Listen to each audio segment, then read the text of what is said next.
Neemias, capítulo 5, 1 ao 13. Foi grande, porém, o clamor do povo e de suas mulheres contra os judeus, seus irmãos. Porque havia os que diziam: somos muitos, nós, nossos filhos e nossas filhas, que se nos dê trigo para que comamos e vivamos. Também houve os que diziam: as nossas terras, as nossas vinhas e as nossas casas hipotecamos para tomarmos trigo nesta fome. Houve ainda os que diziam: tomamos dinheiro emprestado até para o tributo do rei sobre as nossas terras e as nossas vinhas. No entanto, nós somos da mesma carne como eles, e nossos filhos são tão bons como os deles. E eis que sujeitamos nossos filhos e nossas filhas para serem escravos. Algumas de nossas filhas já estão reduzidas à escravidão. Não está em nosso poder evitá-lo, pois os nossos campos e as nossas vinhas já são de outros. Ouvindo eu, pois, o seu clamor, e estas palavras muito me aborreci. Depois de ter considerado comigo mesmo, repreendi os nobres e magistrados, e lhes disse: sois usurários, cada um para com seu irmão, e convoquei contra eles um grande ajuntamento. Disse-lhes: nós resgatamos os judeus, nossos irmãos, que foram vendidos a gentes, segundo nossas posses, e vós outra vez negociareis vossos irmãos, para que sejam vendidos a nós? Então se calaram, e não acharam o que responder. Disse mais: não é bom o que fazeis. Porventura, não devieis andar no temor do nosso Deus, por causa do opróbrio dos gentios, os nossos inimigos? Também eu, meus irmãos e meus moços, lhes demos dinheiro emprestado e trigo, demos de mão a esse empréstimo. Restituí-lhes hoje, vos peço, as suas terras, as suas vinhas, os seus olivais e as suas casas, como também o centésimo do dinheiro do trigo, do vinho e do azeite que exigiste deles. Então responderam: restituí-lhe-emos e nada lhe pediremos, faremos assim como dizes. Então chamei os sacerdotes e os fiz jurar que fariam segundo o prometeram. Pai Santo, Deus amado, fala aos nossos corações, Pai, que teu Espírito Santo, Senhor Deus, alcance cada ouvido, cada coração, Pai. Que o Senhor, Pai, por meio da tua palavra, nos transforme, Pai. Que a tua palavra seja ouvida nos cantos mais escuros dos nossos corações, Pai. Fala, Senhor Deus, em nome de Jesus. Amém. Amados, às 8h30, numa sexta-feira de dezembro de 2020, as primas Emily e Rebeca, Emily tinha 4, Rebeca tinha 7, brincavam na porta da casa da sua avó, na comunidade Barro Vermelho, na cidade de Duque de Caxias. Para quem não sabe, eu vim de lá, de Duque de Caxias. E é uma mistureba, porque eu também sou gaúcho, já morei em Sergipe, no Rio e agora em São Paulo. Mas, enquanto elas brincavam, um confronto entre a polícia e os traficantes daquela área atingiram a menina Rebeca no estômago. Aquele único tiro atravessou a menina Rebeca e alcançou o cérebro da menina Emily. Um único tiro matou 2 crianças em dezembro de 2020. Esse é um caso que ficou famoso. Não sei se vocês se lembram desse episódio. Eu estava lá, naquela cidade, quando eu ouvi as primeiras notícias. Então eu me dirigi à casa da avó. E lá encontrei uma cena terrível, uma cena de guerra. 2 crianças mortas. A avó recolhendo ainda os restos dos miolos do cérebro das meninas. No enterro, acompanhei também a família. O pai gritava: onde está Deus? Onde está Deus diante dessas injustiças? Por que crianças morrem? E eu preciso dizer que só no Rio Foram 14 crianças mortas de bala perdida neste ano.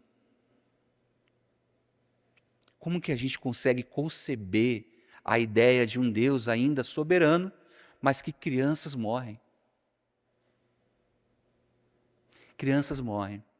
Estão morrendo em Israel, na faixa de Gaza, morrem. Onde está Deus diante das injustiças? Onde está Deus? O governador Neemias, que viveu num contexto dificílimo e muito parecido com a violência que vivemos. Se você perguntar para qualquer judeu qual foi o episódio mais drástico, mais violento, mais marcante em sua história, ele vai dizer que foi o exílio na Babilônia e o Holocausto na Segunda Guerra Mundial. Era tempos terríveis. E o governador Neemias foi incumbido pelo rei da Pérsia para restaurar e para voltar à cidade de Jerusalém. Neemias sentiu algo perturbador, algo que o inconformava, que conformava o seu coração. Neemias então vai para a cidade de Jerusalém, juntamente com outros judeus. E lá ele encontra pessoas que durante o exílio babilônico fugiram ou foram deixados para trás. Esses homens, essas mulheres, essas famílias estavam lá agora no lugar de outros judeus. Eles tinham tomado campos, tinham tomado os olivais, eles estavam prosperando em Jerusalém, mas o povo que foi sequestrado e sofria na Babilônia, voltava agora para suas terras. Encontravam lá seus patrícios judeus. Encontravam lá seus irmãos judeus que tinham ocupado suas terras, que tinham ocupado suas casas e que agora estavam emprestando dinheiro para esses que voltavam do exílio babilônico. Não é interessante esse momento curioso da história de Israel, quando por motivo de violência, eles são tomados das suas terras. Por motivo de usura, eles não conseguem voltar para elas, porque seus patrícios judeus estavam ocupando aqueles locais. Imagina sair para uma viagem inesquecível. Eu acabei de vir de Paraty, uma cidade maravilhosa, e voltar e encontrar alguém na minha casa. E pior, agora há uma pessoa na minha casa que me fará trabalhar para ela. Eu me tornarei escravo da pessoa que tomou a minha casa. Isso não é indignante? Isso não é um absurdo? É assim que o povo judeu se sentia naquele momento. O sentimento de Neemias, perturbador, que viu desgraças acontecerem, e é interessante também lembrar que em Lamentações de Jeremias, no capítulo 2, Jeremias descreve que as mães cozinhavam os seus filhos em panelas para comer. Esse sentimento cruel, feroz, que invadia os corações dos judeus, era o sentimento também de Neemias. Então Neemias é incumbido para voltar, para liderar e para restaurar o templo e a cidade. Neemias também precisava restaurar a adoração ao Deus Santo, ao Santo Deus de Israel. Era uma missão muito grande, uma missão terrível e pesada. Imagina como era voltar para a sua terra e lidar com pessoas usurentas, difíceis de se lidar. Mas Neemias aqui nos dá respostas para as injustiças que acontecem no mundo. Onde está Deus diante das injustiças? Por incrível que pareça, o texto que acabamos de ler nos responde a essas perguntas. Onde está Deus diante das injustiças? Neemias, aqui no capítulo 5, versículo 1 ao 6, nos diz que Deus está ao lado dos oprimidos. Deus está ao lado de quem sofre. Leamos. Foi grande, porém, o clamor do povo e de suas mulheres contra os judeus, seus irmãos, porque havia os que diziam: somos muitos, nós, nossos filhos e nossas filhas, que se nos dê trigo para que comamos e vivamos. Também houve os que diziam: as nossas terras, as nossas vinhas e as nossas casas hipotecamos para tomarmos trigo nessa fome. Houve ainda os que diziam: tomamos dinheiro emprestado até para o tributo do rei sobre as nossas terras e as nossas vinhas. No entanto, nós somos da mesma carne como eles, e nossos filhos são tão bons como os deles. E eis que sujeitamos nossos filhos e nossas filhas para serem escravos. Algumas de nossas filhas já estão reduzidas à escravidão. Não está em nosso poder evitá-lo, pois os nossos campos e as nossas vinhas já são de outros. Ouvindo eu, pois, o seu clamor e estas palavras, muito me aborreci. Essas são as palavras de Neemias, que ouvia um povo que sofria, que era oprimido. E ser oprimido é ser comprimido. Comprimido. Há uma pressão em você. É como se você não consegue se esvaziar. É como se você não conseguisse se livrar dessa pressão, dessa ansiedade. Ser oprimido é ser comprimido diante da vida.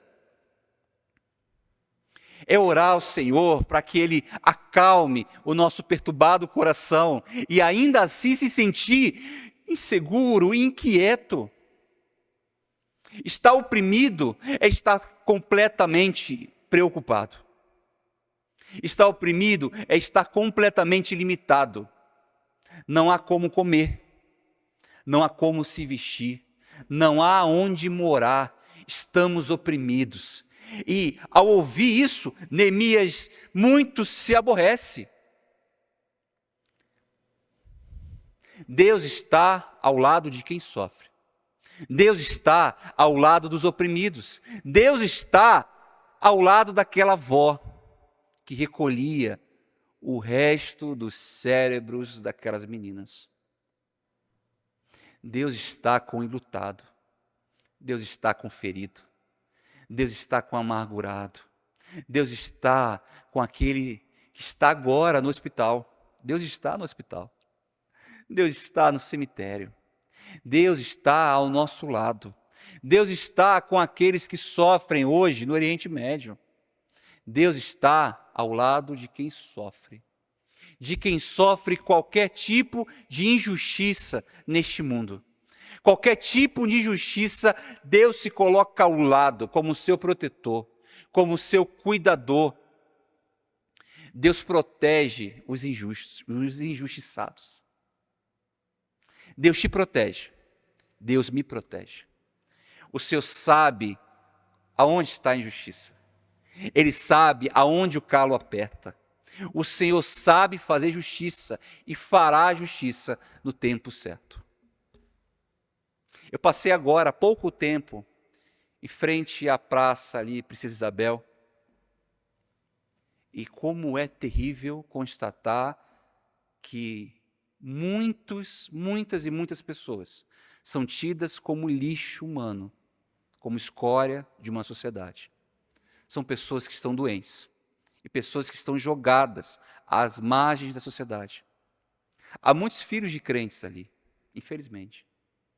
Há muitos ex-crentes ali, infelizmente.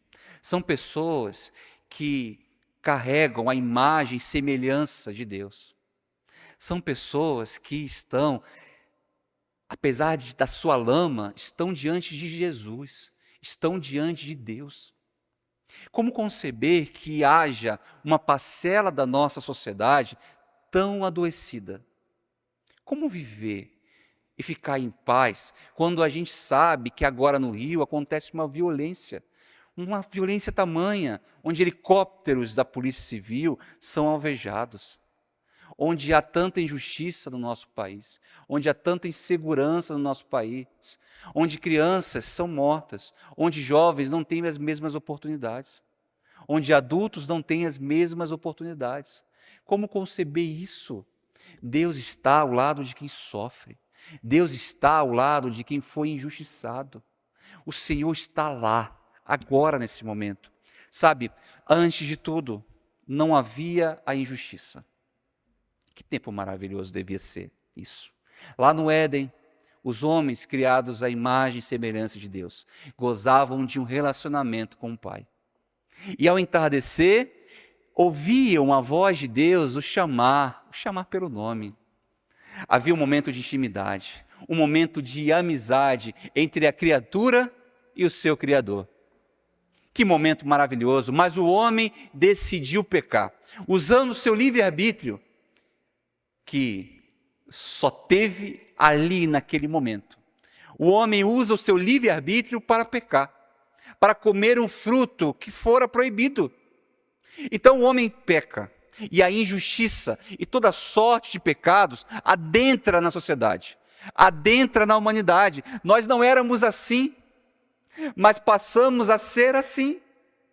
Então passamos a dizer, o meu Deus é o meu Deus, mas o meu Deus somente me protege. Ele não quer proteger a comunidade, ou o meu Deus, ele é só meu, então ele não pode também ser seu Deus.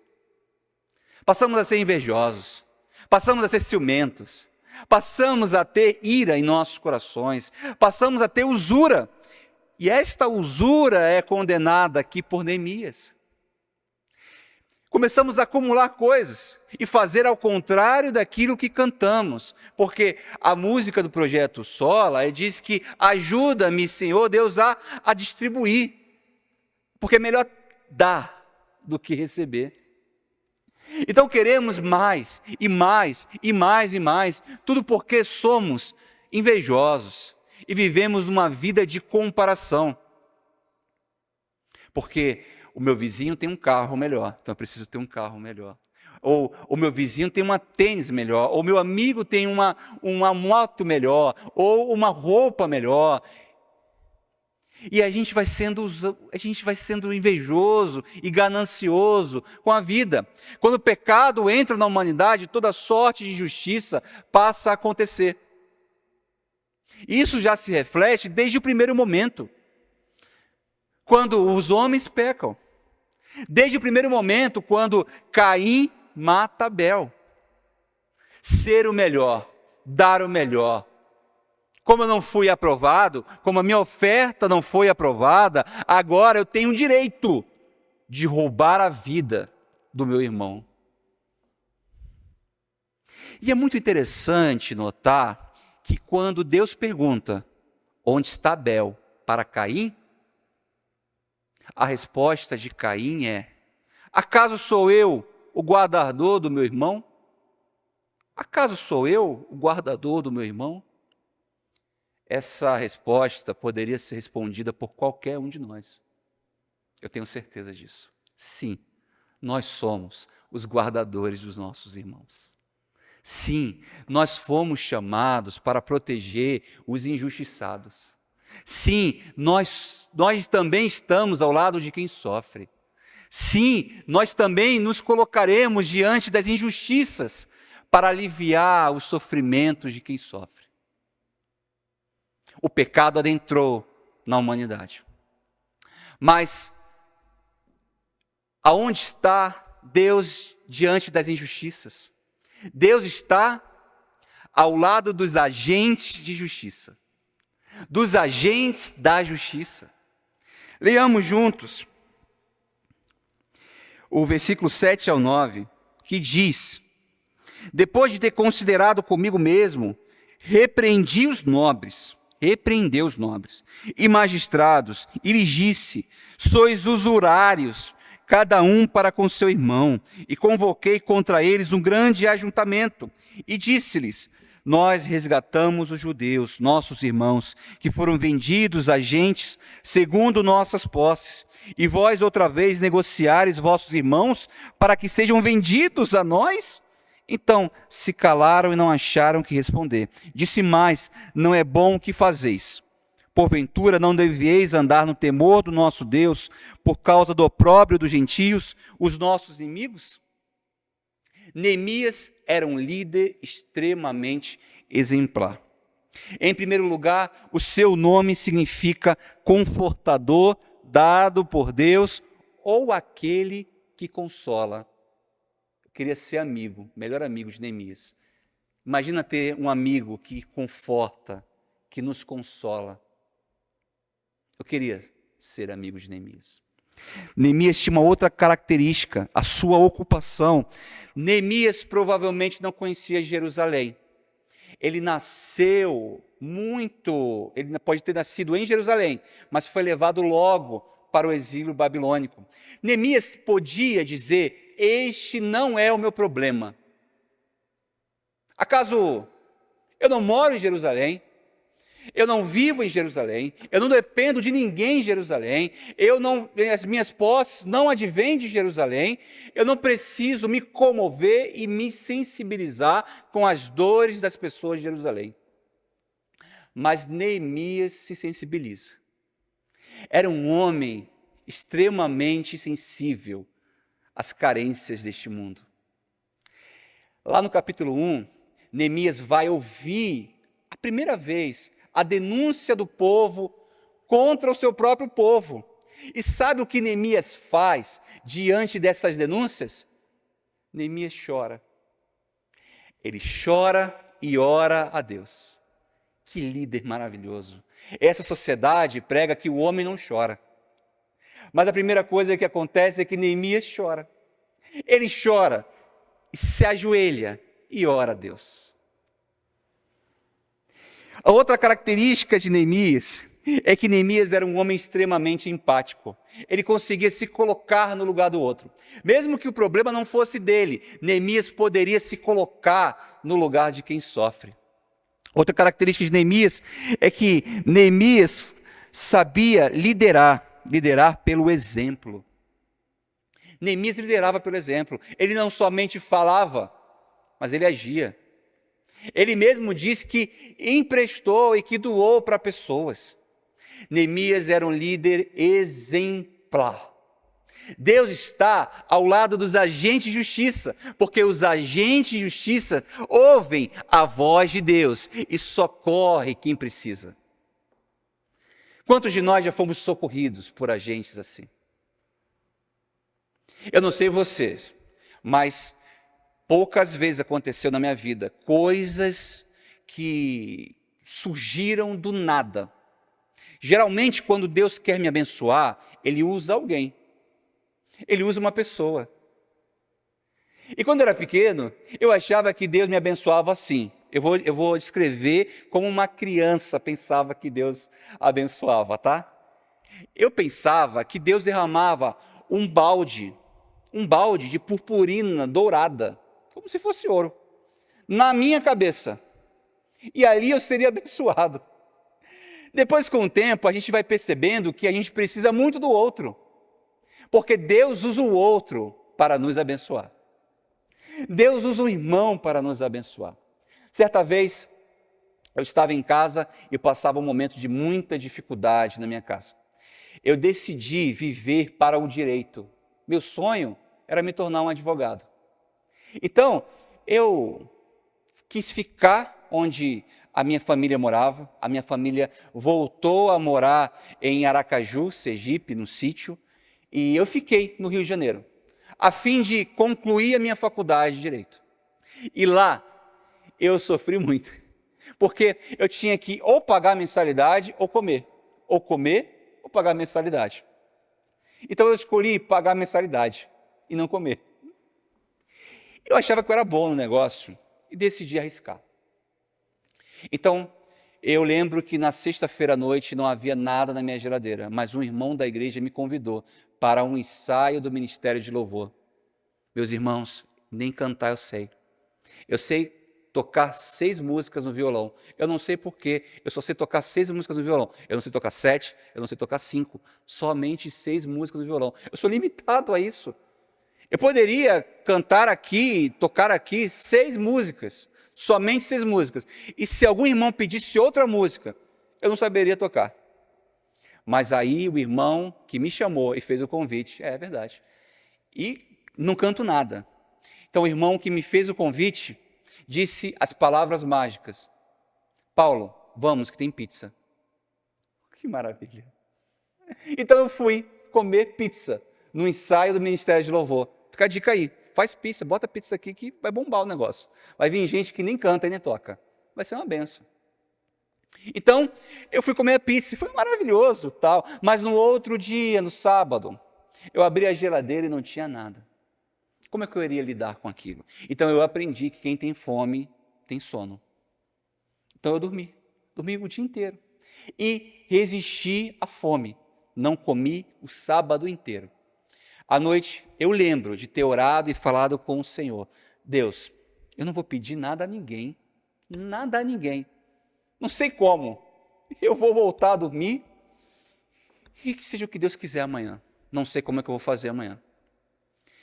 No outro dia seguinte, o irmão que tinha me convidado para a pizza me ligou. E eu atendi com rapidez. Ô meu irmão querido, a paz do Senhor Jesus Cristo, que alegria receber a tua ligação.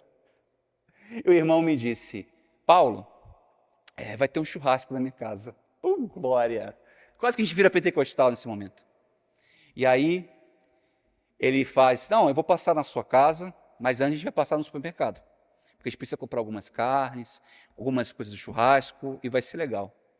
Tá bom. Então eu resisti mais uma vez à fome, esperando em Deus que aquelas compras fossem rápidas, e fui para o supermercado com ele. Ele e a sua esposa.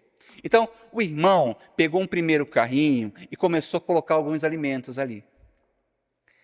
E eu percebi que o irmão colocou um papel higiênico lá. E aí eu pensei, papel higiênico tem a ver com churrasco? Não. Aí o irmão foi colocando amaciante. Aí não tem a ver. Então ele foi colocando o primeiro carrinho, sabão em pó, omo, e colocando o melhor. E para piorar a situação, o irmão pegava o melhor produto do supermercado e dizia assim, Paulo, isso aqui é caro, mas é o melhor que eu já experimentei. Eu vou comprar 7. E eu com fome. Meu Deus. E pensei comigo, o diabo está querendo me testar. Isso é uma prova de diabo, isso aqui. Isso aqui é um absurdo.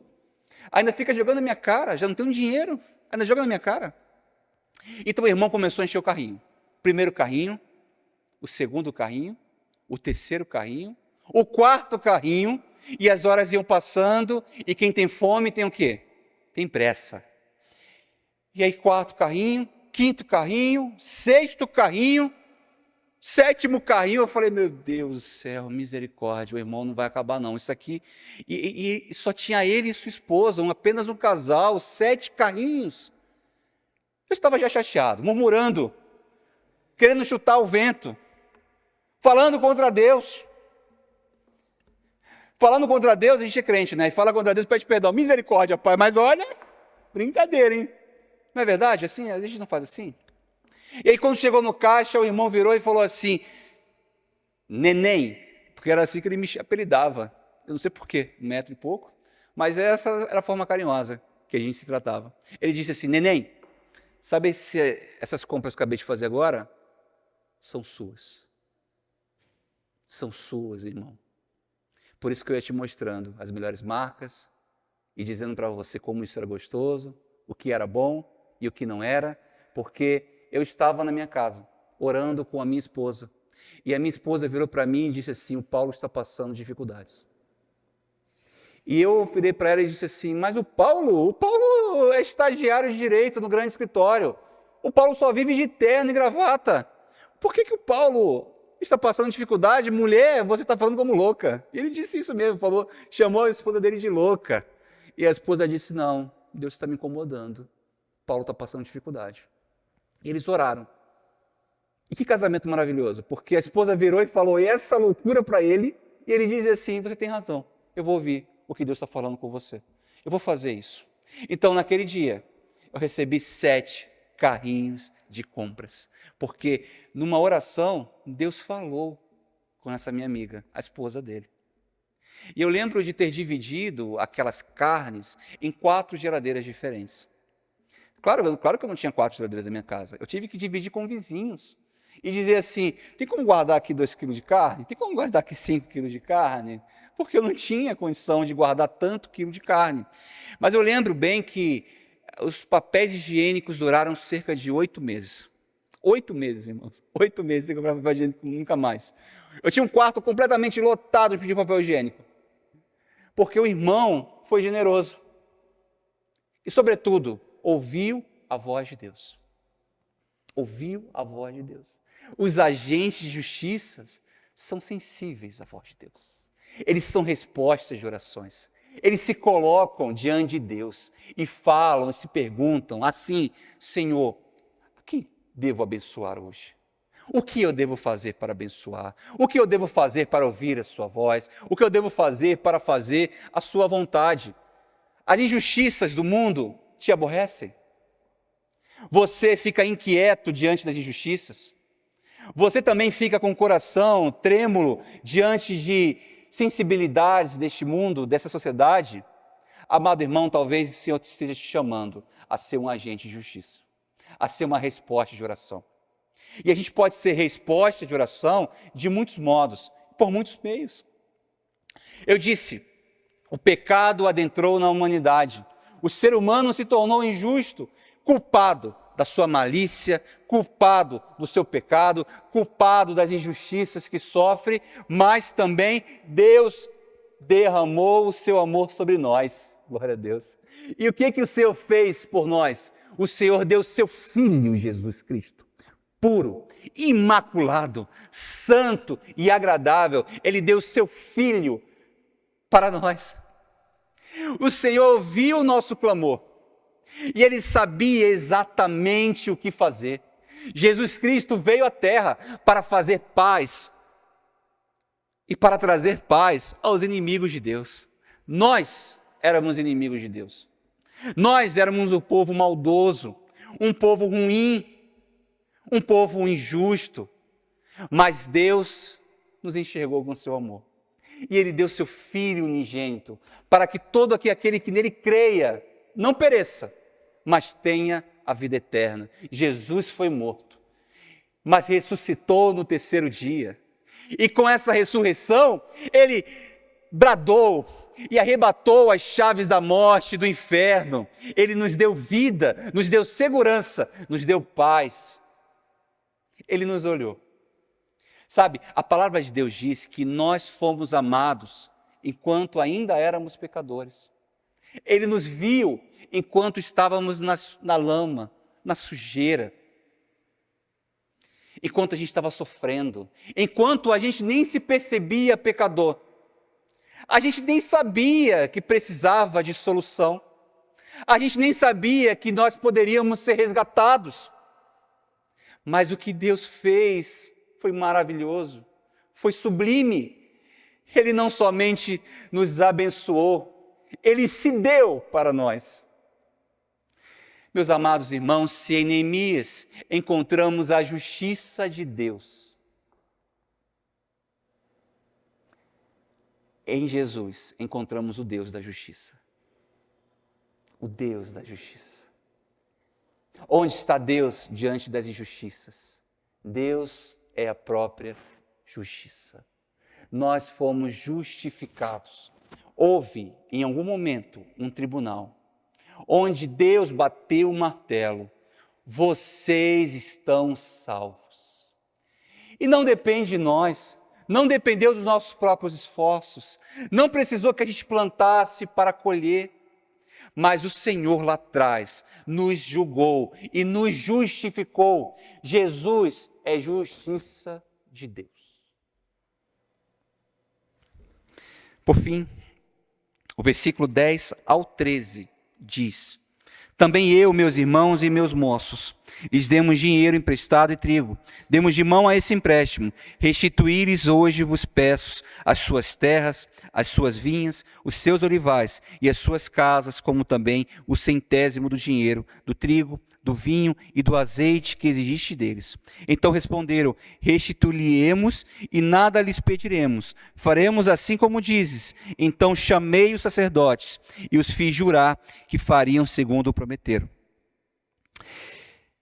O que Neemias faz diante da justiça social é, primeiro, inconformidade, inconformação. E essas são implicações práticas para as nossas vidas. Sermos inconformados diante das injustiças. Isso deve realmente nos perturbar. É engraçado que a Bíblia não nos orienta a ficarmos ansiosos pelas nossas preocupações, mas ela nada nos diz sobre as perturbações que o nosso próximo sofre, a não ser socorra. A parábola do bom samaritano tem a ver com isso. O problema do homem ferido na estrada não é apenas um problema do homem ferido na estrada. O problema do homem ferido na estrada é um problema do bom samaritano. E o samaritano recebe a qualidade do próprio Jesus, que o chama de bom. E foi bom por quê? Bom porque fez. Bom porque agiu. Bom porque se sensibilizou, se inconformou. Porque os outros passaram e nada fizeram. Perceba que Jesus não diz, olha, ele não fez nada, mas pensa no coração bom. Não falou isso. Ele disse que, olha, vocês não fizeram nada, por isso aquele é bom. E, logicamente, os outros são maus. Bom é aquele que ouve a voz de Deus e faz justiça de Deus sobre a terra. Esse é o bom. Então, a primeira característica que a gente precisa ter é a inconformidade. A segunda característica que a gente precisa ter é a reflexão. A gente precisa aprender a refletir. Principalmente refletir antes de falar. Refletir. Acontece agora, neste momento, uma guerra. Antes de falar qualquer coisa, reflita sobre isso. Chore sobre isso. Lamente sobre isso. E ore ao seu Deus sobre isso. Reflita. Seja uma pessoa de reflexão. Meus amados irmãos, não há como se sentir amado por Deus sem contemplá-lo. Não há como se sentir amado por Deus sem reflexão. Esse mundo é muito corrido, não é verdade? Como que a gente vai se sentir amado, se sentir abraçado, se a gente não consegue parar um minuto e refletir sobre as maravilhas e os feitos de Deus sobre nossas vidas? Não deixe que o cotidiano, que a correria do dia a dia, roube-lhe a meditação e a reflexão da graça de Deus sobre a sua vida. Eu sei que a Lídia, minha esposa, me ama, não porque ela faz algo por mim tão somente, mas porque no final do dia eu fico lá, observando aquela moça, andando de um lado para o outro, com o filho recém-nascido, chorando. Talvez ele esteja chorando neste momento, enquanto ela me assiste pela TV. E ela fica de um lado para o outro, dando peito, tentando cuidar, tentando aliviar aquela cólica. E eu fico olhando para aquela mulher e fico, uau, que mulher forte, que mulher maravilhosa, que mulher amorosa que o Senhor me deu. E às vezes eu falo assim, amor, eu não sei onde é que está o meu fone de ouvido, está ali naquela gaveta. Falei, como é essa mulher ainda sabe de tudo dentro dessa casa, meu Deus do céu. Que mulher maravilhosa, que mulher forte. Mas eu só posso pensar isso porque antes eu refleti. Eu contemplei, eu precisei olhar por um bom tempo para minha esposa. Eu precisei olhar para ela e a enxergar, e a falar com Deus, e pedir a Deus que deixe-me ver como o Senhor vê a minha esposa. Eu preciso enxergar o mundo como o Senhor enxerga o mundo. Eu preciso enxergar aqueles usuários de drogas que estão lá fora como o Senhor os enxerga. Já se perguntou isso? Como o Senhor enxerga aquele que sofre? Como o Senhor enxerga o meu esposo? Como o Senhor enxerga a minha esposa? Como o Senhor enxerga o meu filho? Eu quero ver como o Senhor vê. Eu quero ouvir aquilo que o Senhor fala. Eu quero fazer aquilo que o Senhor está fazendo. Reflexão. Em terceiro lugar, a repreensão. É importante notar, até agora é só amor, né? Coisa boa, né? Agora é repreensão. A gente precisa ser repreendedores. A gente precisa aprender a repreender, a exortar. Amar também é disciplinar. Amar também é repreender. Um pai ou uma mãe não ama seu filho se não gosta de repreendê-lo. A gente precisa aprender a repreender. E eu digo a você, se um homem de verdade estivesse diante de outro homem que agride a sua esposa, muitos homens temeriam as consequências de uma agressão à mulher. É que falta homem de verdade. Às vezes a gente vê vídeos e a gente percebe mulheres sendo agredidas e homens ao lado sem fazer nada. Nada. Às vezes a gente percebe que aquele homem poderia fazer alguma coisa, mas ele não faz nada. Se existisse na sociedade homens que repreendessem outros homens, a gente teria uma sociedade melhor. A gente precisa aprender a repreender. E eu vejo crianças fazendo birra e manha, e fazendo o que querem com seus pais. E pais que não sabem repreender, e que não sabem exortar. Há membros de igrejas que não são repreendidos pelos seus pastores. Saindo daqui, eu vou mandar uma mensagem para o reverendo Rocha e dizer: pastorzão, como foi a pregação? O que o senhor tem a me dizer? Sabe por quê? A gente precisa aprender a receber repreensão.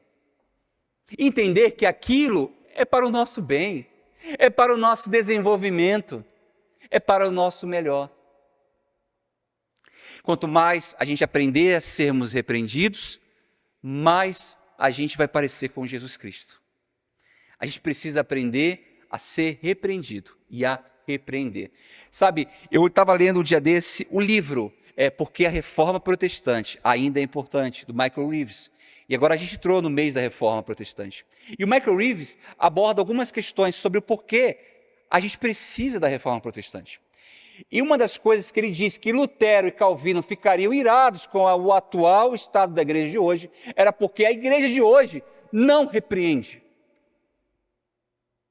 não exorta, ninguém mais fica em banco na igreja. Ninguém é mais disciplinado em igreja. Mas a igreja de Lutero e a igreja de Calvino era uma igreja que repreendia, que exortava. A gente precisa, irmãos, para crescer, sermos repreendidos. É duro isso, mas a gente precisa. E de vez em quando, nós, como os maridos amorosos que somos, precisamos também sermos repreendidos por nossas esposas. Às vezes, a Lídia precisa me dar um toque. E a gente não precisa olhar para a repreensão como sempre envolvida na ira e na violência. A repreensão pode ser amável, pode ser educada, pode ser respeitosa. Então, às vezes eu ouço: Paulo, isso aqui não está legal não, tá? Paulo, isso aqui não está bacana não. Paulo, falou o que não devia. Eu ouço isso da minha esposa. E a gente é assim. E a gente precisa aprender a absorver essas críticas e melhorar com elas. A quarta habilidade é a exemplificação. O que é isso? Neemias sabia ser um exemplo dentro da sua família, dentro do seu país, dentro da sua casa, dentro da sociedade. A gente precisa ser exemplo para os nossos filhos, para a nossa sociedade, para a nossa igreja. Quinta característica, a restituição. Neemias sabia que o roubo tinha acontecido, que a injustiça tinha tomado conta de boa parte daqueles judeus. Então Neemias restituiu aqueles que sofriam, aqueles que ele devia. Então a gente precisa restituir. E não só isso tem a ver com dinheiro, mas isso tem a ver com o tempo. Há poucas semanas, aliás, semana retrasada, eu estava lá na EB, ali num trabalho que o nosso reverendo João Galo lidera. Eu estava com algumas pessoas, moradores de ruas e ex-usuários de drogas. E eu estava pregando esta mensagem, a mesma mensagem para usuários de drogas. E ao final, um irmão idoso me chamou no canto. Estava eu, o seminarista Diego, e o irmão disse assim: depois da sua mensagem, eu preciso voltar para minha casa, pedir perdão aos meus filhos, pedir perdão à minha esposa e restituir aquilo que eu os roubei. Restituição tem a ver com amor, tem a ver com tempo. O apóstolo Paulo disse que a ninguém devais nada a não ser o amor. O amor. Restituição tem a ver com amor. Restitua. Seja o exemplo na sua casa, mas também seja o exemplo de amor, um exemplo de restituição. Por fim, amados irmãos, o chamado à justiça é próprio dos filhos de Deus. Nós fomos chamados à justiça. A igreja é uma comunidade de justificados, que promove a justiça do reino de Deus na terra. Aonde Deus está diante das injustiças? Deus está ao lado de quem sofre. Deus está ao lado dos agentes de justiça. Deus está na justiça, porque Deus se fez a justiça. Aonde Deus está diante das injustiças? Está sentado no seu trono, rodeado de glória e graça. Ali o Senhor governa todas as coisas. Ali o Senhor está reinando sobre todas as coisas e chamando a sua igreja a ouvir a sua voz e a obedecê-lo. Que você, meu irmão, seja um exemplo na sua casa, que você seja um restituidor, que você, meu irmão, seja alguém que seja empático, assim como Neemias, e que você, meu irmão, seja alguém mais parecido com Jesus Cristo, aquele que se doou por amor a nós. Onde houver justiça, Deus ali estará. Onde houver justiça, o reino de Deus estará. E o Senhor está chamando você e a mim, a nossa igreja, para sermos agentes de justiça nesta terra. Eu quero incentivá-los e encorajá-los a orar assim: Senhor, como posso ser hoje um agente de justiça para o meu irmão? Senhor, como eu posso ser hoje um agente de milagre para o meu irmão?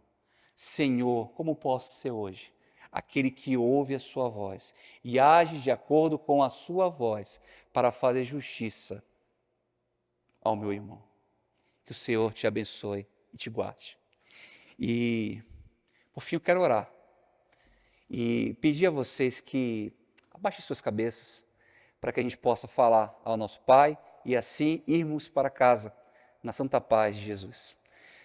Pai Santo, Deus amado, o Senhor, nós cremos, falou grandemente aos nossos corações, Pai. E queremos sim, Pai, sermos respostas do clamor, do socorro. Queremos ser respostas de oração para quem sofre, Pai. Queremos ouvir a Tua voz e agir de acordo com a Sua vontade. Sabemos que há lutas e há guerras que não são Suas e não queremos, Pai, nos meter em coisas que não são Suas, Pai. Queremos nos meter em coisas e em lugares que o Senhor está, que o Senhor se importa, Pai. Livra-nos, Senhor, Pai, das distrações. Livra-nos, Pai, da amargura. Livra-nos, Senhor Deus, da solidão, do abandono, da rejeição e da indiferença, Pai. Queremos ser pessoas amáveis, Pai.